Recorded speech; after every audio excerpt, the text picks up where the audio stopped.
Hi everyone, welcome back to the Toffee Blues, your source for all things Everton. Today I'm joined by Terry and we're going to be talking about Everton's Carabao Cup tie at home to Manchester United. First of all, Terry, thanks for coming on, mate. Are you confident about the game? Don't know about confidence. I'm hopeful. It's you don't really know what to get with Man United at the minute. They've been really good in some games and a little bit poor in others. But I'm very hopeful because 2 games away from Wembley, aren't we? Yeah, obviously it's everyone knows how badly we need a trophy, and I think this is. I'm more nervous for this game than the majority of the league games. It's always the way that the win or go out style of the cup. It gets to me. It gets to me nerves quite a bit, especially after watching United the other day against Leeds. To think that if we're not on our game, they've got players that can hurt us, haven't they?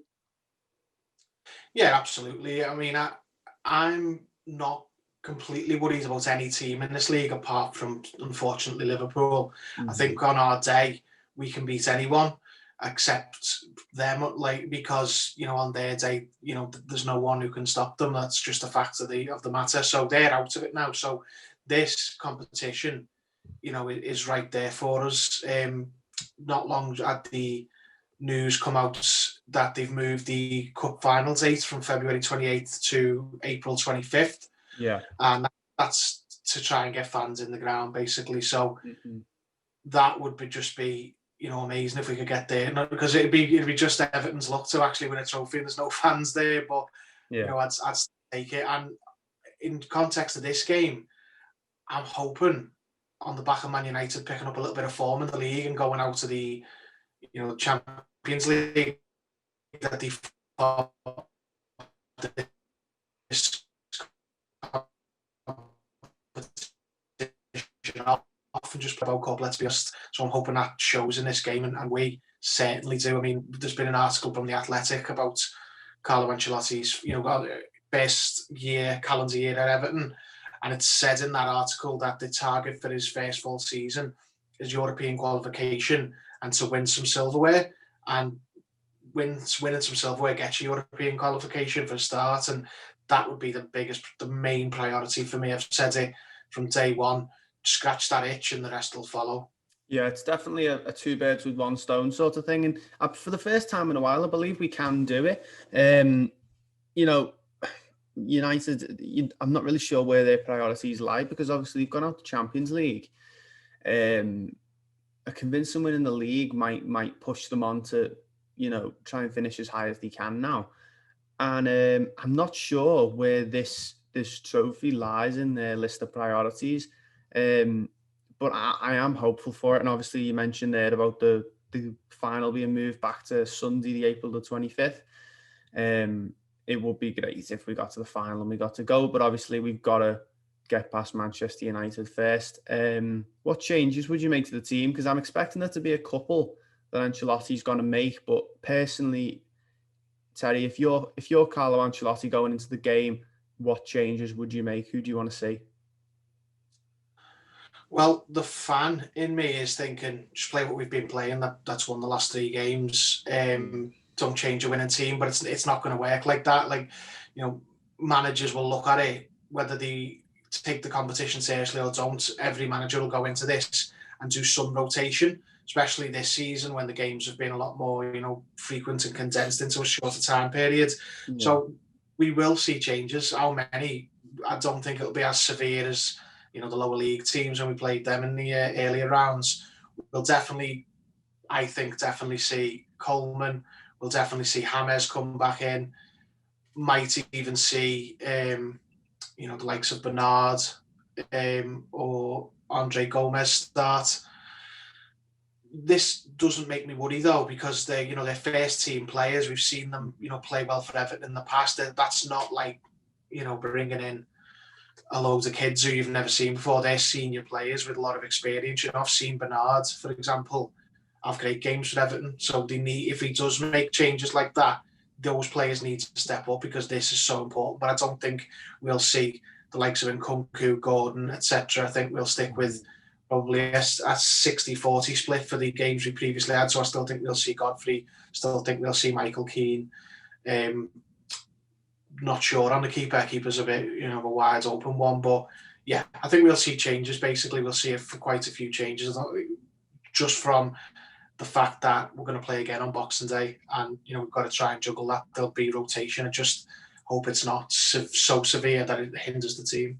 Yeah, I think it helps the fact that we're playing the worst team in the league this season, Sheffield United, in our next league game. I think that helps us in the fact that we don't have to rest too many important players.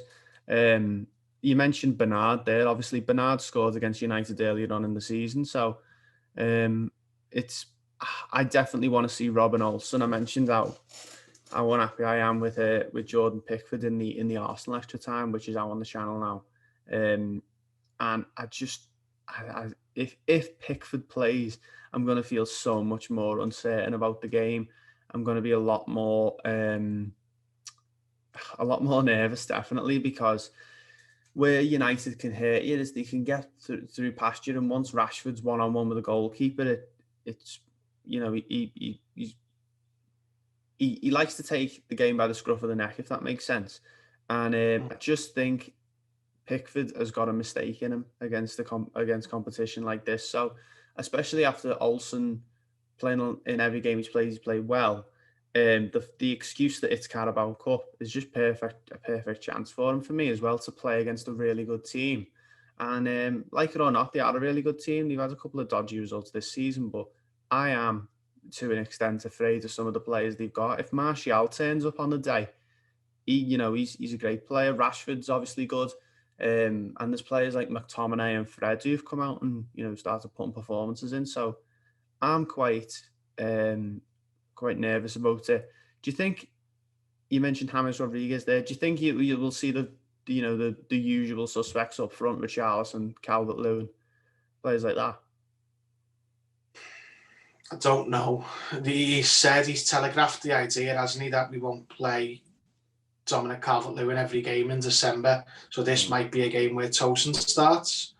I think one of them, maybe even both, but at least one of them will be rested. I'd like personally to see, Calvert-Lewin start, and maybe Richarlison get a rest for Bernard or someone like that. But I don't know. I think you'll have James definitely, and one of the other two, not both. Yeah. It's a tough one, isn't it? Because you don't really know what Man United are going to do, because on Boxing Day they've got Leicester, who are in the top four, alongside Man United and ourselves. So they've got a much more ominous looking, fixture coming up. So they might do wholesale changes. You listed their danger players there and missed off by far and away their best player. Bruno Fernandes is the one that worries me. Absolute. He's up there now in the top three players in the league with me. He's just, everyone cites his penalties. Yeah, that they do get a lot of penalties, but even outside of that, he's a brilliant player. I'd love to see their lineup and he's not playing, or he's not even on the bench. Yeah, because that would give us a massive boost. Outside of that, they've got a lot of players, to be honest. We've not even seen this season. Axel Tuanzebe could come in instead of one of their centre backs, for example, or you might see Henderson could come in goal as well. We don't know yet. Yeah, Henderson, Telles, players like that. They've got Man United, when they're full team anyway. They've got a Champions League, level attack and a championship defence. They leak a lot of goals, but they're ruthless when they attack you. So it's a lot of it rides on who they pick, because if we've got a rotated team and they've got the Fernandezes playing and the Martials, then we're going to struggle. But if they do wholesale changes and they're playing, Odi Nagalo or whoever up front, Dan James, I know he scored the other day against Leeds, but typically he's not one of their better players. If we're playing the likes of Dan James and Mata and players like that, then the game's ours for the taking. But I don't want to see a second string Everton versus a strong Man United, because it'd be such a wasted opportunity if we don't go through this game. It does, and no matter the excuses you make for the sort of predicament Man United are in, you don't know if they're coming or going.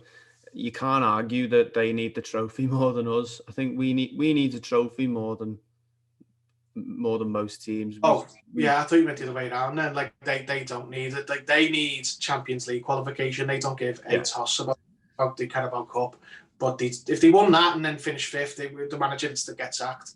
Yeah. If we won this and finished anywhere, the manager would be, would be lauded because broke that statue coming, wouldn't it, Terry? It's just about getting that monkey off the club's back. I've said that phrase a million times. Just get the first trophy back in the cabinet, and you can move up from there. Yeah, I just think we need to prioritise this because I think you'll see more changes from United than us. I think, and you mentioned there, Terry, about how he said he's probably not going to play Dominic Calvert-Lewin in every game.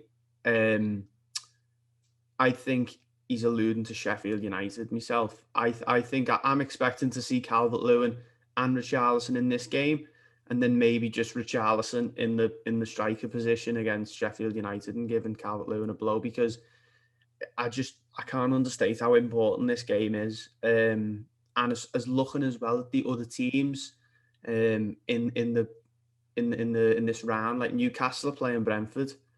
It's just say if Brentford get a result, or even Newcastle, and we pull one of them in the next round, if we can get past United, the chance for us to get to Wembley at the end of April, and get finally a trophy, the first one in my lifetime. I'm not sure if it's the first in yours, Terry. Like it's just a massive game, in my opinion, and I'd much rather we prioritised this game and won this game with a full strength team than not be too convincing against Sheffield United on Boxing Day. Although I don't think it will affect it too much. I think the fact that there's a 4-day break, isn't it, between this and the Sheffield United game? It's not that small a break compared to some of the teams who've been playing every Champions League, and then they played 2 days later or something like that. So it's a massive game, and I'm watching against. I've been nervous for it since the Arsenal game, to be honest. It's just, it's been the one that I've been procrastinating thinking about it, to be honest, because I'm really not. But you've got to remember as well, we've got the 2,000 fans again, which United don't have. Do you think that'll play into our hands as well? Oh yeah, definitely. Yeah, that'll be as important as anything else in the game. Like, that could be the difference, because it's not just Everton. It's helped every team who've played at home practically, apart from, I think it was Arsenal. I think Arsenal are the only ones who've lost in front of their own fans. I'm not sure on that, but I think the majority of teams who've played in front of their own fans have got results. Like Fulham got a point off Liverpool just because they had their own fans in the ground. If they weren't there, Liverpool would have put 9 past them. Yeah. But that could be the big thing. I agree with you. I given the situation, with what our targets are, even if we lost against Sheffield United, but we'd won this game, wouldn't care. Like, I know managers might not look at it like that, but I would honestly, if you offer me lose against Sheffield United and win this, you can win the next game in the league. You get another games to put it right. It's just wide open, begging for us to do it. Like, there's other cups. We're in another cup this year. We'll be in cups again next year, but the sooner the better. And I hate to say it, Liverpool being out needs to be something we take advantage of, because Liverpool are the 100%, because you just know how Everton would go. I feel like, and when they went out, I was like, we can win this now, because we can beat Man United at home. But because if we come up against Liverpool, we'd probably go out. Just no matter what happens, it's just the way things go now. But now that they're out, there's other. I fancy us against any other team apart from them, and that's half because it's the derby and half because they're just the best team. But Man United, we can beat them. City, if we have to, we can beat them. We've done it. We used to beat City all the time until it started being we didn't want to beat City. But I think those days now, I think that's been and gone now. But we can beat all these other teams. We've beat a couple of them this week. Chelsea and Leicester, 2 of the better teams. It's right there for us. We just need to grab it. It is, Terry. It's you can't understate, as I've said, how important it is. And the fact that Liverpool have gone out, it's massive, because there's been times Liverpool have gone out of competitions and we fell apart and gone out in the next round as well. And, you know, we're here to talk about Everton, but you can't underestimate how important that is. For me, whenever Liverpool go out of a competition before us, it feels like when you're playing like Resident Evil and you get to a really hard boss battle and you get like your big brother to come and do it for you, and then you get past it and you don't have to worry about it for the rest of it. That's just because of our derby record. That, like, you know, other teams might think, well, we'll do Liverpool because Villa did it last year. It's just, we're not going to do it. No, we're not going to do it. And the thing is that, you know, you get teams who have got a bogey team. So say, for example, I don't know, we beat Chelsea the other day, and there'll be teams out there that'll go, oh, Everton can be, and Chelsea be their bogey team. But we're just so unlucky that our bogey team are our closest rivals. And it's just Everton all over. The fact that, you know, we played them in the FA Cup last season, Terry, and they played the under-12s and we got beat. It's just. But like, this is the thing. Man United haven't got that. If you look at Man United games recently, you know, at home we do quite well against Man United this recent, notwithstanding. But I fancy us at Goodison against Man United. I do. I mean, when you look back at that 4-0 game, which was one of Solskjaer's first games, I think, as manager then. It was his first. It wasn't one of his early games, but it was like a watershed, like one of his worst performances. He came out after the game. I remember saying, some of these players won't be on this journey with me, like throwing the thing down, like I'm going to get rid of a lot of these players who played that day, and most of them are still there. But it was like a watermark. It was like the first big, you know, crack in you know, the Ollie people the Man United face. I think they'd just beaten PSG in the Champions League, or that might have been after, I'm not sure. But where that famous Rio Ferdinand clip come from on BT Sport. But I am, obviously, it's going to be a tough game. It always is against these. But especially looking with how we've played in the recent games, and you Owen and have a field day. Yeah, it's been a proper Everton performance where we've dug in and used the clean sheet mentality. It's going to have to be, for me, the fact that it's a night game, the fact we've got 2,000 fans in, the fact that United have players that can fall apart under pressure. If we play our best team, I think we can get past them, and it's going to have to be a real hearty performance where we're going to have to just let them have the ball, I think. Well, it's just about being clever. You just lashed 6 goals past Leeds. That we can't go into this game like gobshites and just open up for them and give them all kinds of space to attack. We've got to be, you know, really disciplined, really, you know, strong, really committed, like we have been in these previous. You know, what we got against Chelsea, what we got against Leicester. You know, those two type of performances where it's going to be hard because we've not got one of the key players in Allen, but just fight for every ball like that. Yeah. Don't give them anything, and you know, we've got it in us with the fans there to get a goal ourselves. But a lot of it, I think, does depend on Man United's, you know, selection. If they look at this as a distraction going into that Leicester game, then it's practically an invite to win. But if they go into this game, you know, bouncing at it as another chance for a trophy, and Ollie looking at it as a chance to maybe keep his job alive. Yeah, so it's just, if they come into it like that, we're going to have a big job on our hands, especially since we're going to rotate the team somewhat. But I personally think they won't. I think they'll rotate themselves, and it'll be there for us to go for it. Just fingers crossed.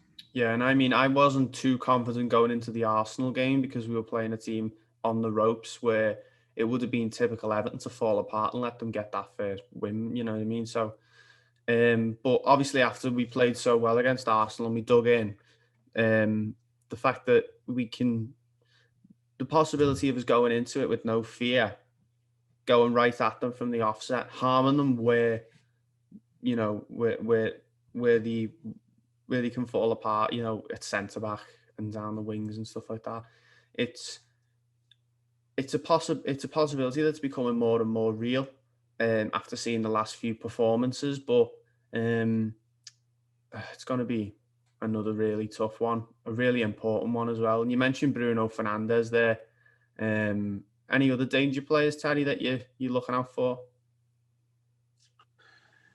Well, he's the main one. I mean, based on the Leeds game, McTominay somehow. Don't know where that came from. But you know what? Fernandes, I think Martial's quality. Rashford is hit and miss. Some games he's great. Some games he wastes chances. I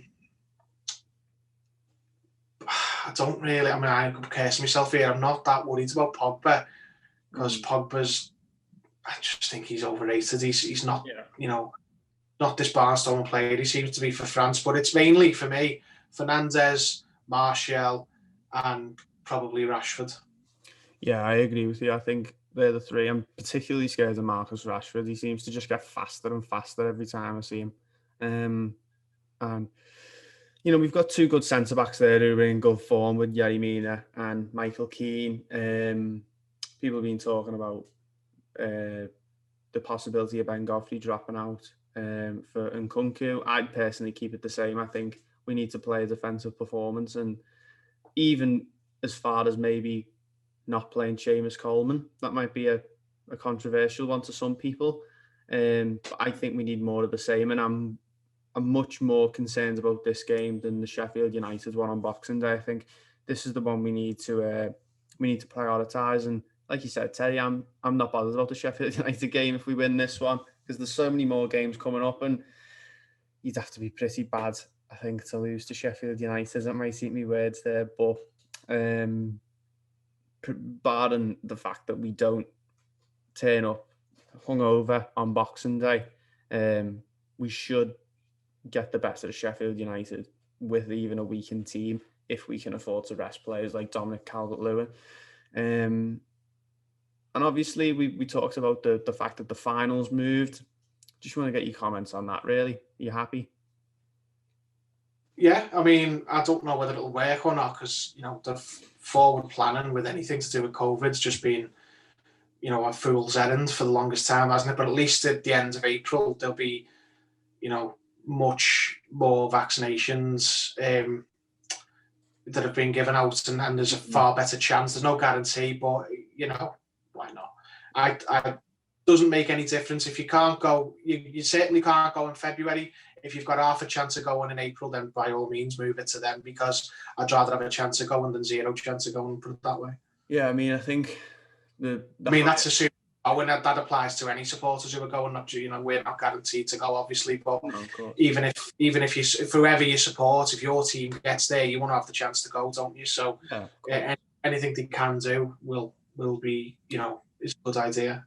And I think personally, I think the higher ups in football have got, like at the Football League and stuff, have got a lot more say in rules and regulations than they let on. Like the fact that we continued with football in like June time, I just wasn't expecting it to continue at all. And I think it was very dangerous going ahead with it when we did. And we've been at it ever since. So I think, and as well, during the lockdown in November, we carried on with football as completely normal. And it's just, I think the higher ups in the Football League have got a lot more say in which rules they can abide by and which ones they can't, compared to me and you. So I think it is a good thing. The fact that it'll be towards the end of the season, and if we get there, it'll be something to look forward to. But yeah, that's going to be it for this one, guys. If you have enjoyed it, make sure you like the video. If you're listening on the podcast, stay tuned for Terry's special quiz coming up at the end. And let us know what you think about the game. Are you happy? Are you confident? Are you looking forward to it? Are you nervous? How are you feeling? Let us know who should play, how important is the game, all of the stuff we've talked about today. Make sure you go get yourself a deal on Everton.com. It's moved down to 30% off now up until Christmas. So go and get yourself a deal. And that's going to be it for this one. And until the next one, we'll see you next time.